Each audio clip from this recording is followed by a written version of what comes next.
देवपुर एक मध्यम आकार का भारतीय शहर था, जहां जिंदगी अपनी रफ्तार से चलती थी। इसी शहर में अनामिका शर्मा नाम की 28 साल की युवती रहती थी, जो एक निजी अस्पताल में नर्स के रूप में काम करती थी। वह अपने परिवार की सबसे जिम्मेदार सदस्य थी।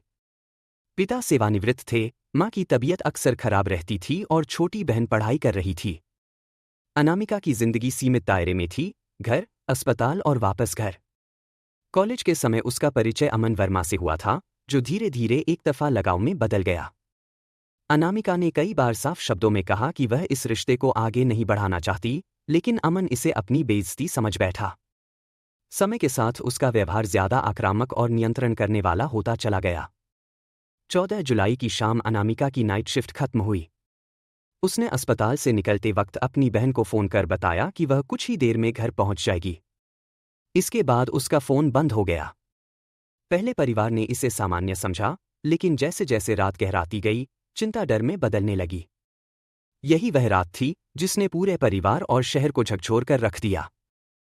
अगली सुबह देवपुर थाने में गुमशुदगी की रिपोर्ट दर्ज कराई गई। अदालत ने अपने फैसले में साफ शब्दों में कहा कि किसी महिला की सहमति को न मानना और उस पर लगातार दबाव बनाना भारतीय कानून के अनुसार एक गंभीर अपराध है।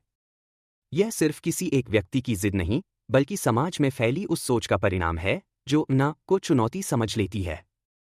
अदालत ने अमन को आजीवन कारावास की सजा सुनाई और यह संदेश दिया कि कानून की नज़र में कोई भी अपराध भावनाओं के नाम पर माफ नहीं किया जा सकता। अनामिका का परिवार न्याय मिलने के बाद भी अंदर से पूरी तरह टूट चुका था। उनकी बेटी वापस नहीं आ सकती थी, लेकिन उन्हें इस बात का सुकून था कि सच्चाई सामने आई और दोषी को सजा मिली। इस मामले ने पूरे समाज को यह सोचने पर मजबूर कर दिया कि एक तरफा प्यार, जिद और अहंकार जब सीमा पार करते हैं, तो वे इंसानियत को कुचल देते हैं। यह कहानी हमें सिखाती है कि मानसिक उत्पीड़न को हल्के में लेना खतरनाक हो सकता है। अगर कोई व्यक्ति बार बार असहज करे, दबाव बनाए या डर पैदा करे, तो चुप रहना समाधान नहीं है। समय रहते आवाज उठाना, परिवार या कानून की मदद लेना बेहद जरूरी है। और दोस्तों, यही वजह है कि ऐसी कहानियां सुनाना जरूरी होता है।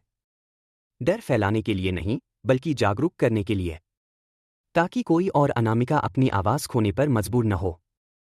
अगर आपको यह कहानी सोचने पर मजबूर करती है, तो इसे दूसरों तक जरूर पहुंचाइए, क्योंकि जागरूकता ही अपराध के खिलाफ सबसे बड़ी ताकत है।